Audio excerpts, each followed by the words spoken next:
একদিন যখন class miss দেই, ভাই কালকে ক্লাস আসতে পারিনি। কি হয়েছে কালকে বল।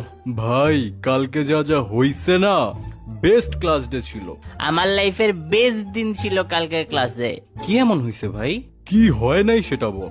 আমাদের ম্যাথ এক্সাম খারাপ হয়েছিল যে সবার। হ্যাঁ, আমি তো নির্ঘাত ফেল। আরে কালকে যারা ক্লাসে প্রেজেন্ট ছিল স্যার সবাইকে 90% মার্ক দিচ্ছে।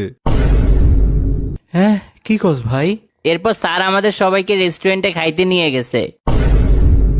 হোয়াট ভাই, এত কিছু হয়েছে? সবে তো শুরু।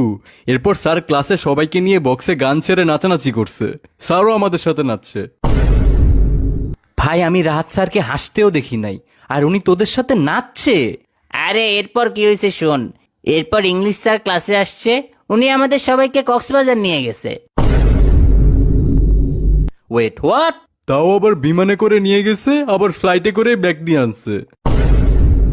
তোরা মিথ্যা কথা বলতেছস, রাইট? আরে না বেটা, এরপরে মিস্টার বিস্ট আমাদের স্কুলে আসছে, এসে আমাদের সবাইকে 1 লাখ টাকা করে দিছে।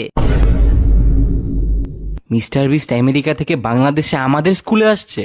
আরে হ ভাই, সাকিব তো 10 লাখ টাকা কম্পিটিশনেই জিতছে। ভাই আমার মাথা ঘুরাচ্ছে, কেন আসলাম না কালকে আমি? আরে এরপরে কি হয়েছে শুন। আরো আছে? মাইকেল জ্যাকসন একদিনের জন্য জীবিত হয়ে আমাদের এখানে কনসার্ট করছে।